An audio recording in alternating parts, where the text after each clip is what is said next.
All right, guys, are there any questions over any of the assignments so far before we get started with solving?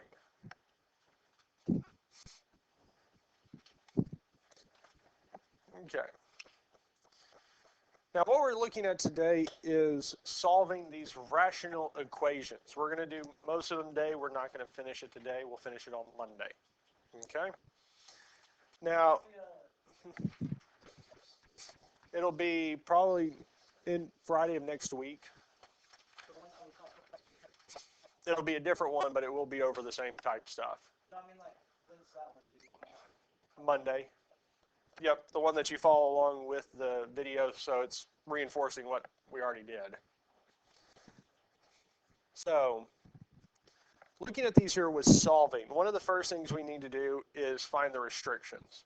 Now, sometimes, especially on the test, I will specify in the instructions which ones will have the restrictions so that you're not having to do it every single time. But it is a good habit to have. So here, our restrictions are going to be whatever is going to make the denominator be 0. And there's only one place where it can be, which is our 3x minus 1. And all we need to do is set it equal to 0. And then solve. So the first thing we can do is add 1 to both sides. Minus 3x is equal to 1. Divide both sides by 3, telling us x is 1/3. So if we get a solution where x is 1/3, we know that it would be one of our restrictions.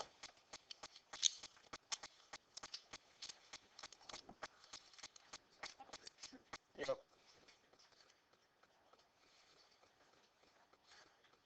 Dry skin. So I might have coated the inside of that pant pocket with that. So if we get a solution of 1/3, then it's going to be a restriction because it would make the denominator be 0.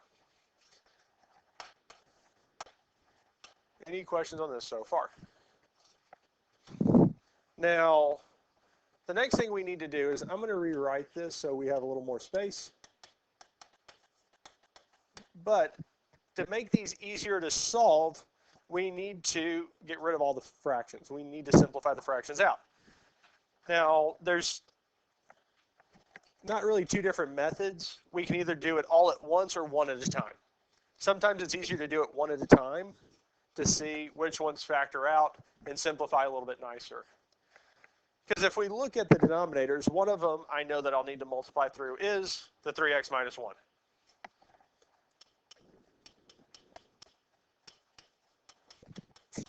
And when I say one by one, so the first thing I'm going to do is multiply everything by 3x minus 1 and see what cancels. So the one on the left, the 3x minus 1 and 3x minus 1 cancels. And at this point, I will quote unquote pause and look and see, are all the denominators simplified? Well, no, we still have one that's what? 4, so I need to multiply everything also by 4. Which will cause those to cancel. Now are all the denominators simplified? Yeah, and if they are, then we move on. If not, we'll multiply again to get those to cancel. So that's good, especially to make sure we can't multiply more than what we need if we do it one at a time. Now what's left over on the left-hand side is 6 times 4. On the right-hand side, we have 3 times 3x minus 1. Well, we could have gone on and done the 6 times 4, which is 4. 3 times 3x is almost 9x. You're good. And 3 times negative 1 is negative 3. Yeah, yes.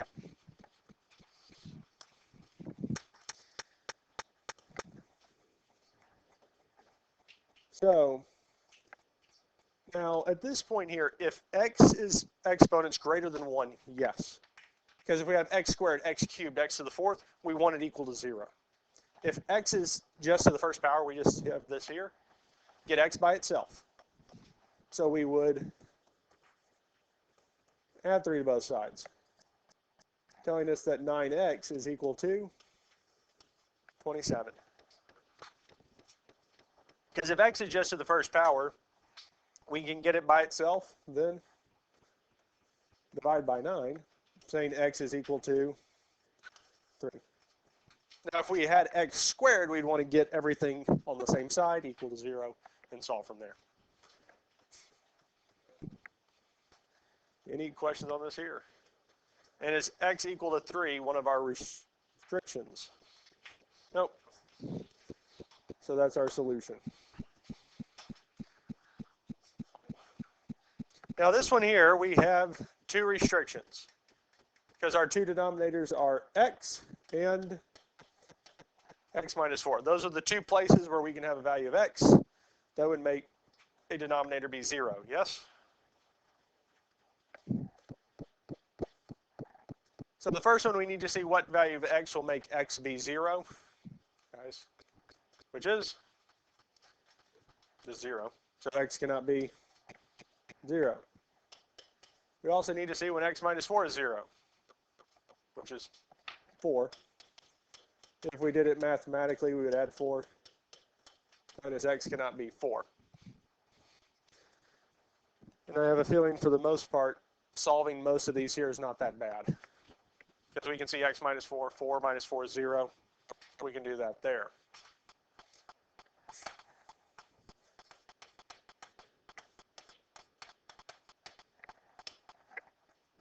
So now we can start solving. What is one thing we need to multiply everything by? Yeah, we need to multiply everything by x and x minus 4. The x will cancel out with the 1 on the 5. And the other one, the x minus 4 and x minus 4 will cancel. And what that leaves us with is 5 times x minus 4 is equal to 7 times x, or 7x. That's it. Yes. And we'll distribute the 5. 5 times x is 5x. 5 times negative 4 is negative 20 is equal to 7x. Then we would subtract 5x from both sides, telling us that 2x is equal to negative 20. And then we would divide both sides by 2.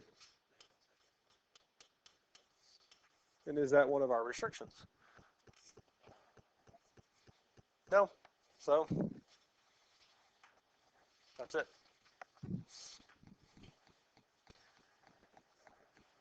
Questions on any of this here so far? Now, what we're doing with this here is essentially something, if y'all remember, called the butterfly method.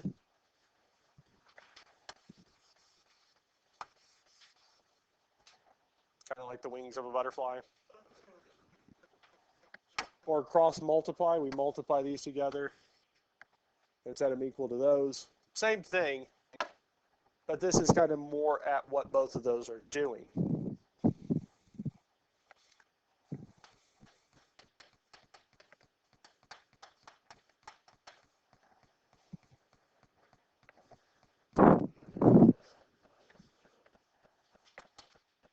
So one of our restrictions is x cannot be.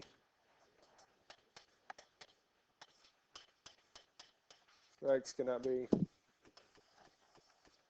So if we get x is equal to negative 7 or x is equal to negative 1, those would be our restrictions and would not work.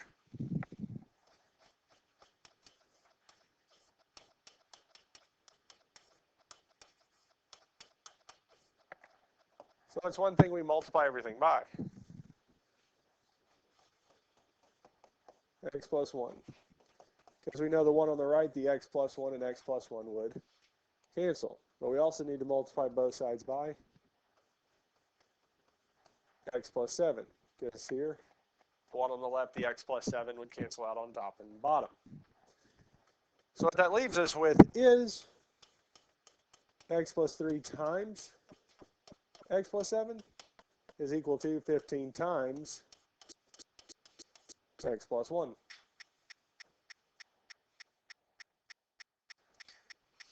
Then we need to distribute. So the left side we'll have to multiply through. X times x is x squared. X times 7 is going to be plus 7x. Then we'll distribute with the 3, which will give us plus 3x plus 21. Do the same thing with 15. 15 times x is x, and 15 times 1 is going to be plus.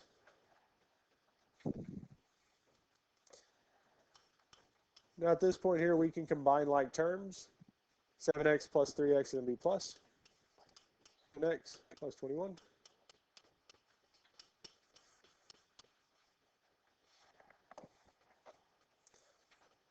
Now, since we do have an x squared term, we need to get everything on the same side. So we can minus 15x first. We'll still have x squared. 10x minus 15x is negative 5x. Plus 21 is equal to 15. Since it's still not equal to 0, we can subtract 15 from both sides. Notice that we have x squared minus 5x plus 6 is equal to 0.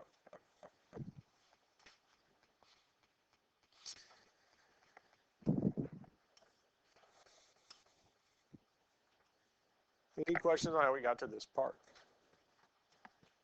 Now at this point here, we can factor it or graph it. If we did our factoring, we'd have our two sets of parentheses set equal to 0. Since the third term is positive, our signs are the same and match the sign of the middle term. It should be negative and negative. Factors of x squared are x and x. And our factors of 6 that we would want are 2 and 3. Because 1 and 6 would not work for this one here.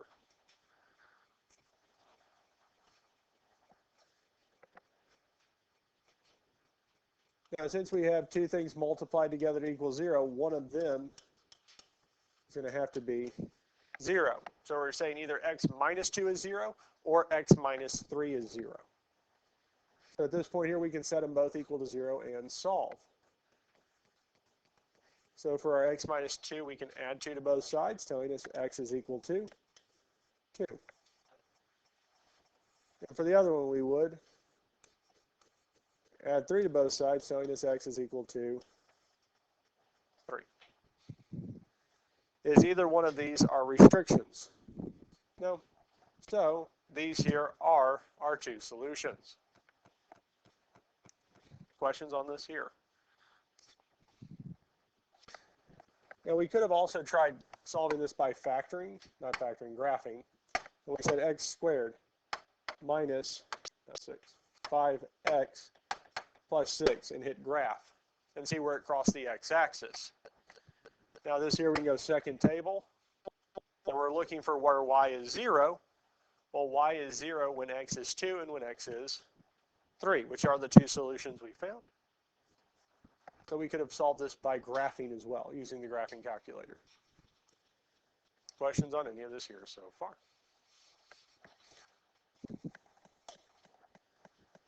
All right, we'll solve one more like this here and then move on to the next type. Now we can look at the restrictions first. 2 minus x is 0. 7 plus x. So on the first one here, we would minus 2 from both sides, telling us negative x is equal to negative 2. We can divide both sides by negative 1, telling us x is equal to 2. So if we have an x value of positive 2, it will not work. For the other one, we can just minus 7 from both sides, telling us x cannot be negative 7. So if we get a value of positive 2 or negative 7, those would be our restrictions and don't work.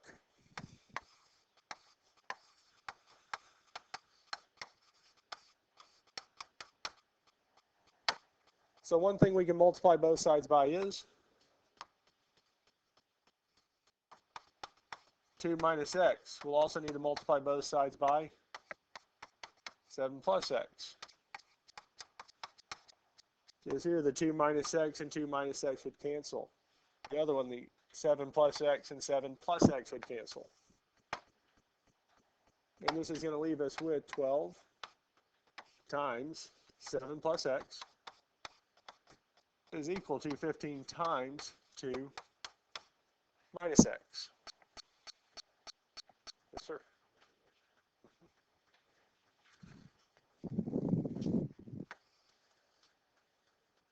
Now at this point here, we need to distribute. So we'll do 12 times 7, which is 84, plus 12 times x is 12x, is equal to, here we'll distribute the 15. 15 times 2 is 30.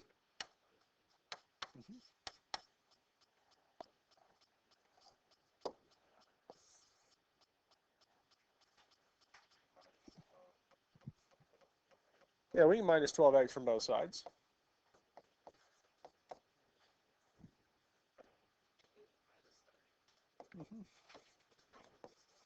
Because we could do this in 2 steps or we can do it in 1. So if we did it in 1 step, the 12x minus 12x is 0. 84 minus 30 is 54. 30 minus 30 over here would be 0. But negative 15 minus negative 12 is negative 27.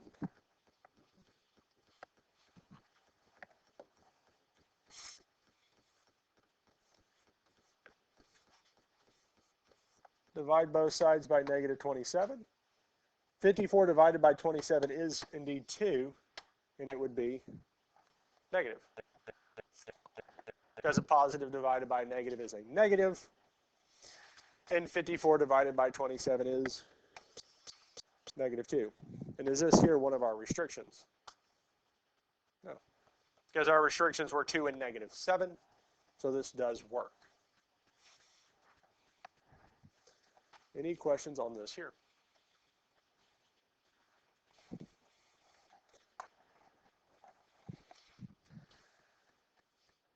Now this here is our next one that we're going to look at. This one's a little bit different because we don't have a fraction on either side of the equal sign. We have both on the same side. And that doesn't make a real big difference on how we solve it. Because we still need to find the restrictions. We need to see where our denominators are going to be 0.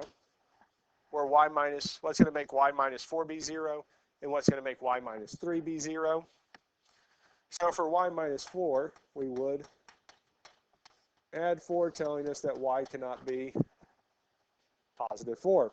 With our y minus 3, we can add 3, telling us y cannot be positive 3. So if we get a solution of positive 3 or positive 4, we know those don't work. They are our restrictions. Now at this point here, we do have a little more room. So what's one thing we can multiply everything by? Y minus 4.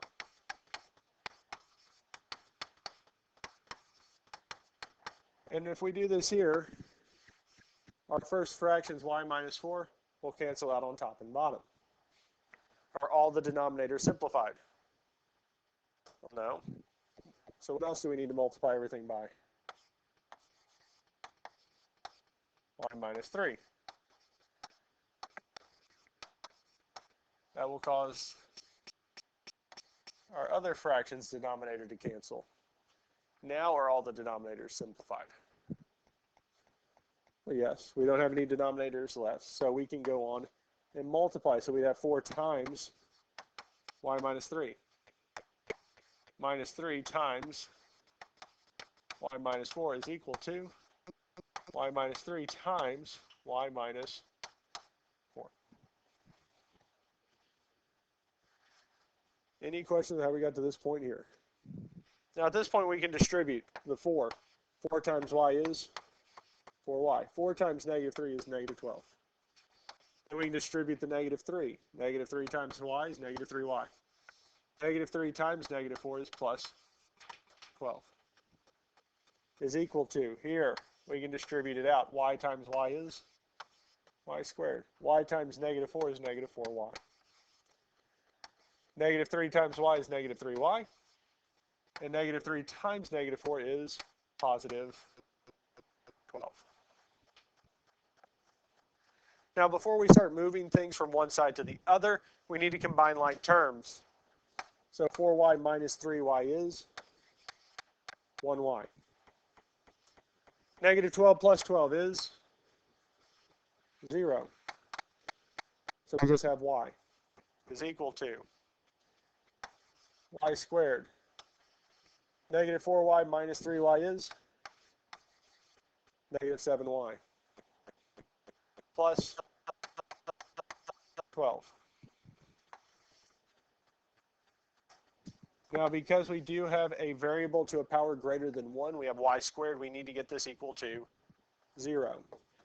So we can subtract y from both sides. That tells us 0 is equal to y squared minus 8y plus 12.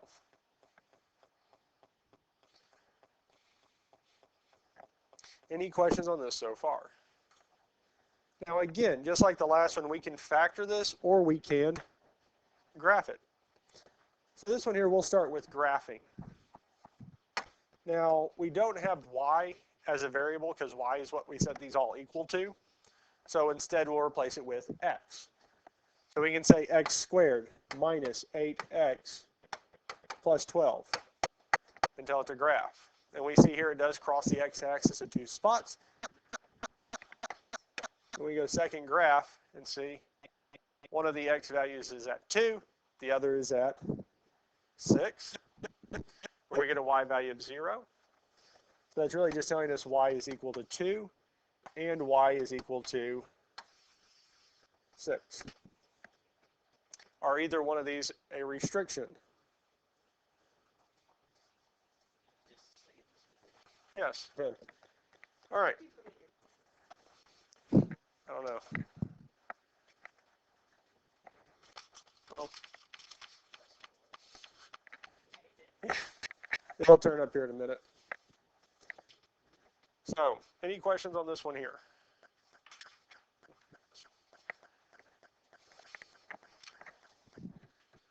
Yeah, because that's all we have for this here.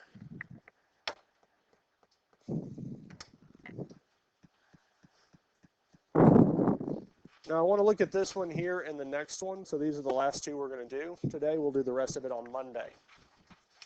Now this one here is a little bit different in that this is the first one we're solving where the denominators aren't completely factored. Because x minus 1, or not x minus 1, x plus 1 is already factored. X is already factored. Those two denominators are already factored. They're already in simplest form. The middle one, x squared plus x, is not factored. Is there a greatest common factor between x squared and x?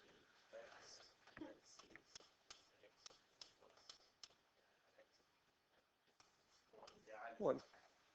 Because we can factor an x out of x squared and x, so we'd get x times x plus 1. So if any of the denominators are factorable, we can simplify them. We're going to need to.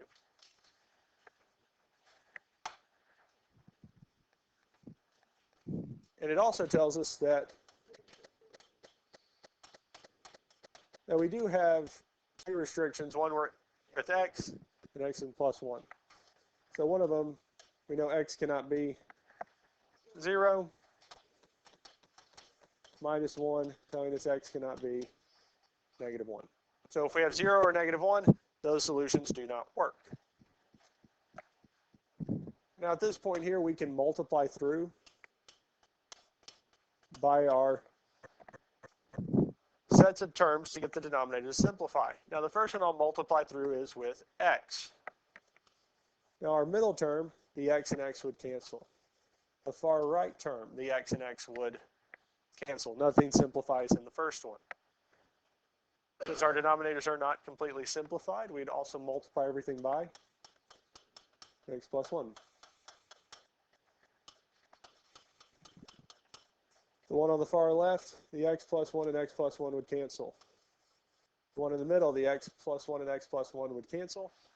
And the one on the far right, everything has already been simplified. So that leaves us with what? 2 times x minus 1 is equal to 3 times x plus 1, which is yes. Any questions on how we got to this point here? Now, for some of y'all, I believe you already went on and multiplied it because we distribute the 3. 3 times x is 3x. 3 times 1 is going to be plus 3.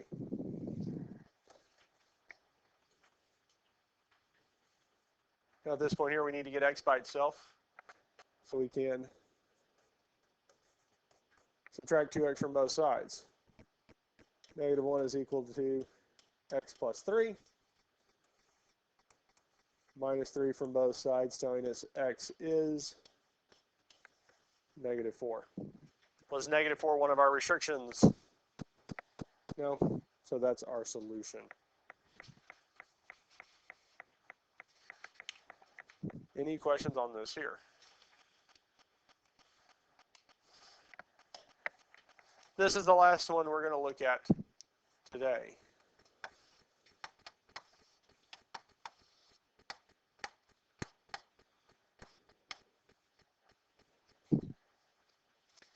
So let's start with 5x plus 5. Can we factor this one?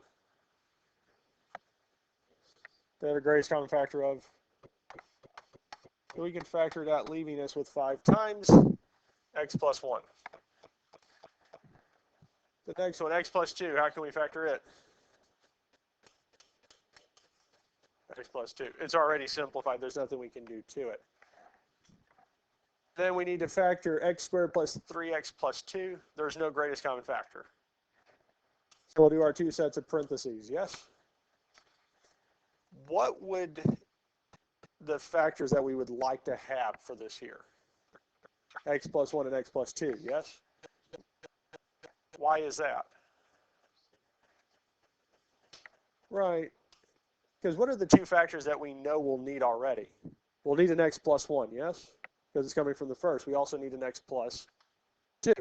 Now, if this one had turned out to be something, say, x plus 3, well, now I've also got to multiply everything by x plus 3, yes? So if it works out that these are x plus 1 and x plus 2, am I adding any extra factors that we need to multiply the whole thing by? No. And that makes it easier to work. It makes it simpler to work with.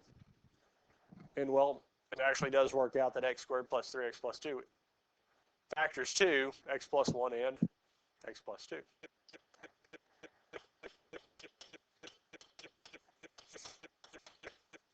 Now, before we start this one here, we will need the restrictions.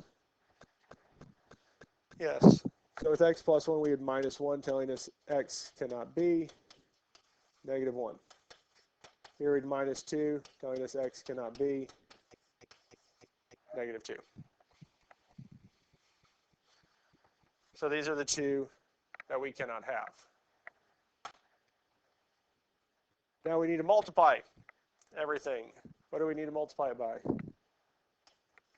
We will need to multiply everything by 5. As our first one here, the 5 and 5 would cancel out. What else? X plus 1. Because here the x plus 1 in the first one would cancel. And it would do the same in the last one. Are all of our fractions simplified? No. We also need what? An x plus 2. In the middle one, the x plus 2 and x plus 2 would cancel. In the last one, the x plus 2 and x plus 2 would cancel, leaving us with x times x plus 2 is equal to, our middle one is going to be 5 times x plus 1 plus our last one would just be x times 1, which is 5.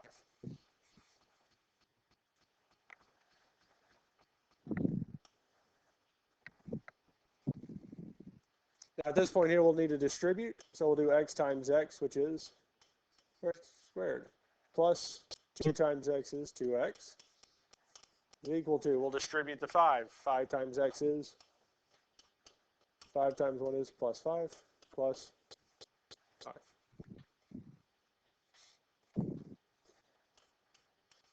Now we will need to get this equal to 0 because we do have an x squared term.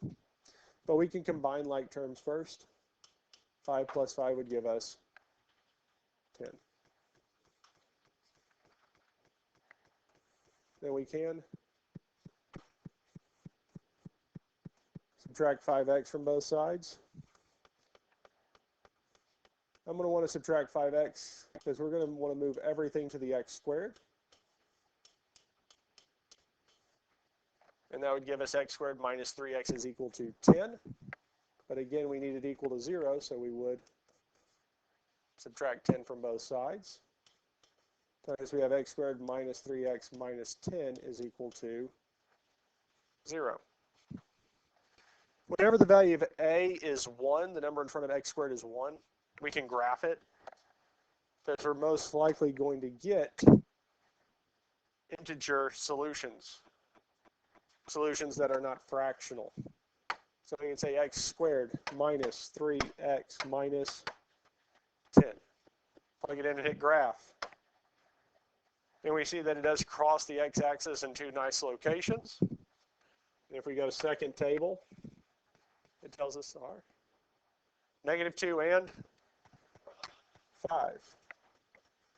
So for us here, x is equal to -2, and x is equal to 5.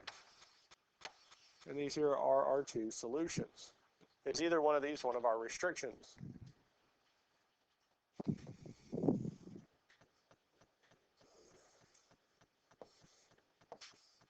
-2 is one of our restrictions, so it doesn't work, meaning x equals 5 is the only solution that works. We're going to stop